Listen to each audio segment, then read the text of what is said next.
Before jumping into what's normally called the early modern era, starting usually in the late 1500s and the Age of Discovery, uh, going out from the Gate of Gibraltar and using Portuguese, most out of Portugal with Spanish ships as well, to the islands, and then from there uh, sailing all the way uh, to North America.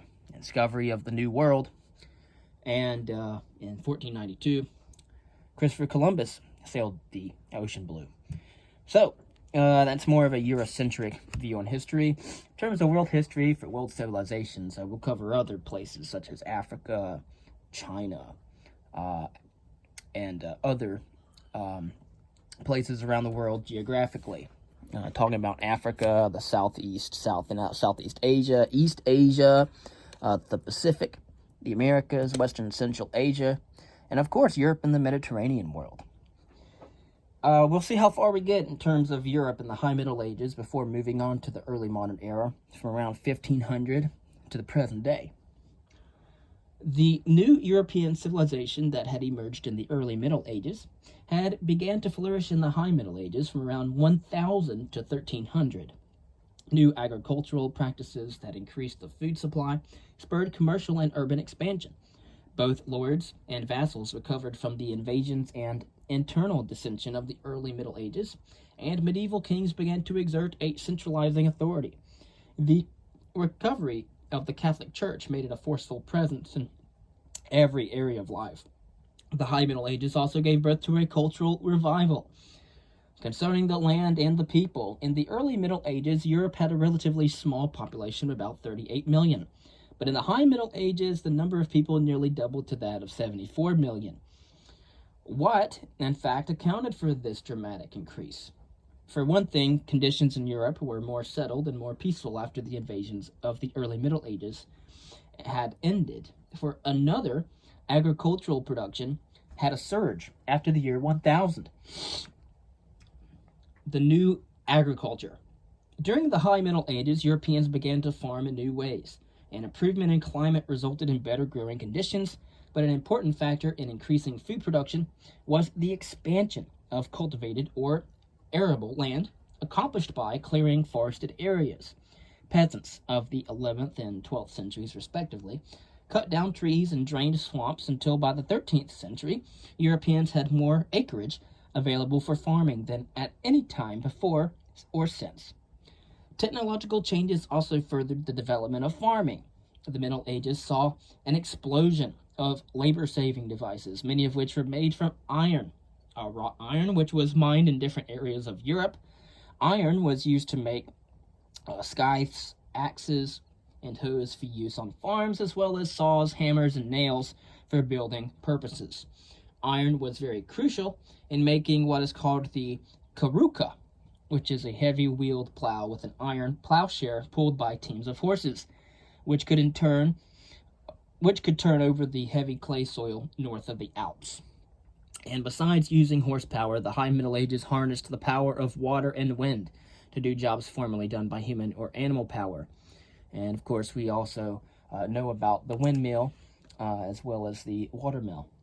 Although the watermill had been invented as early as the 2nd century BCE, it did not come into widespread use until the High Middle Ages. Located along streams, the watermills were used to grind grain into flour. Often dams were constructed as well to increase the water power. The development of the cam enabled millwrights to mechanize entire industries. Water power was used in certain phases of cloth production and to run trip hammers for the working of metals. The Chinese at this time had made use of the cam in operating trip hammers for hulling rice, and they had already done that by the 3rd century CE, but apparently had not extended its use to other industries. They say they used it for rice. When rivers were unavailable or not easily dammed, Europeans developed windmills to use the power of the wind. Historians are uncertain whether windmills were imported into Europe. They were invented, however, in Persia. And we don't know if they were imported into Europe or they were designed independently by Europeans, but in either case, by the end of the 12th century, they were beginning to dot the European landscape. The watermill and the windmill were the most important devices for the harnessing of power before the invention of the steam engine in the 18th century. The shift from a two-field to a three-field system also contributed to the increase in food production. In the early Middle Ages, peasants had planted one field while another of equal size was allowed to lie untilled in order to regain its fertility. Now estates were divided into three parts. One field was planted in the fall with winter grains, such as rye and wheat, while spring grains such as oats or barley and vegetables such as peas or beans were planted in the second field. The third was allowed to lie by rotating the use of the fields. Only 1/3 rather than 1/2 of the land lay available at any time. The rotation of the crops also kept the soil from being exhausted, and more crops could now be grown. Concerning the daily life of the peasantry, the lifestyle of the peasants was quite simple. Their cottages consisted of wood frames surrounded by sticks, with the space between them filled with straw and rubble, and then plastered over with clay. The roofs were simply thatched. The houses of poorer peasants consisted of a single room, but others had at least 2 rooms, a main room for cooking, eating, and other activities, and another room for sleeping. So you have in the peasant's house of the High Middle Ages, you have one room for sleeping, one room for eating and cooking. Also at this time, until the time of the 18th century and the invention of the steam engine, the only two most notable technological powers was that of the windmill and that of the watermill. And so peasant women, for example, occupied a very pertinent but difficult position in manorial society. They were expected to carry and to bear their children and at the same time fulfilled their obligation to labor in the fields. Their ability to manage the household might determine whether or not a peasant family would starve or survive in different times. And although simple, a peasant's daily diet was very adequate when food was available. The staple of the peasant diet and the medieval diet in general was bread. Women made the dough for the bread at home and then brought their loaves to be baked in community ovens, which were owned and shared by the lord of the manor. Peasant bread was highly nutritious, containing not only wheat and rye, but also barley, oats, giving it a dark appearance and a very heavy, hard texture. Bread was supplemented by numerous vegetables from the household gardens, cheese from cows or goat's milk, nuts and berries from the woodlands, and fruits such as apples, pears, and cherries. Chickens also provided eggs, and sometimes meat on occasion. Concerning the nobility of the Middle Ages, in the High Middle Ages, European society, like that of Japan during the same period, was dominated by men whose chief concern was warfare, like the Japanese samurai. Many Western nobles loved war. As one nobleman had wrote, quote, "And well, I like to hear the call of help and see the wounded fall, loudly for mercy praying, and see the dead, both great and small, pierced by sharp spearheads, one and all." End quote. The men of war were the lords and vassals of medieval society.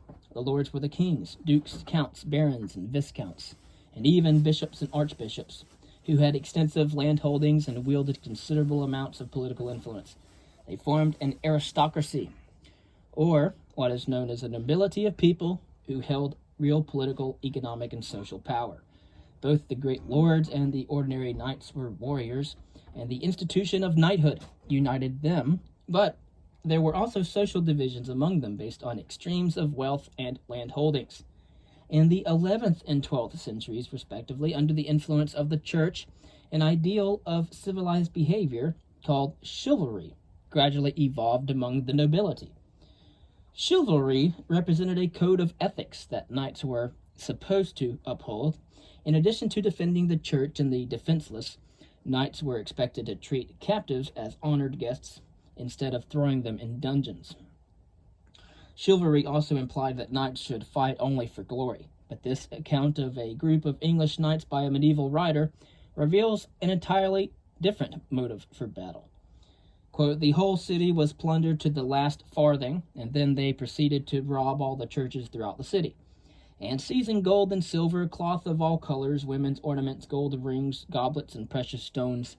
They all returned to their own lords as rich men. End quote. Apparently, the ideals of chivalry were not always taken seriously. As in any society, the ethics that is predominantly are not always followed. Although aristocratic women could legally hold property, most women remained under the control of men and did not. Their fathers until they married, and their husbands after that. Nevertheless, these women had many opportunities for playing important roles. Because the lord was often away at war or at court, the lady of the castle had to manage the estate. And so households could include large numbers of officials and servants, so this was no small responsibility. Maintaining the financial accounts alone took considerable financial knowledge, and so the lady of the castle was also responsible for overseeing the food supply and maintaining all the other supplies that were needed for the smooth operation of the household. Although women were expected to be subservient to their husbands, there were, however, many strong women who advised and sometimes even dominated their husbands. Perhaps the most famous was Eleanor of Aquitaine, from 1122 to 1204. Eleanor of Aquitaine, married to the King Louis VII of France, Eleanor accompanied her husband on a crusade, but her alleged affair with her uncle during the crusade led Louis to have their marriage annulled. Eleanor then married Henry, Duke of Normandy and Count of Anjou, who became King Henry II of England from 1154 to 1189. She took an active role in politics, even assisting her sons in rebelling against Henry in 1173 and 1174. The New World of Trade and Cities.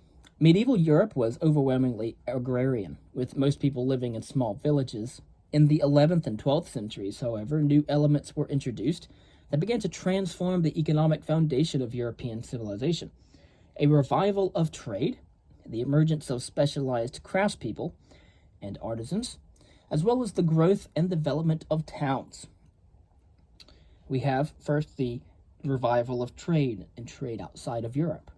The revival of trade was a gradual process, of course. During the chaotic conditions of the early Middle Ages, large-scale trade had declined in Western Europe, except for Byzantine contact with Italy, and the Jewish traders who moved back and forth between the Muslim and Christian worlds.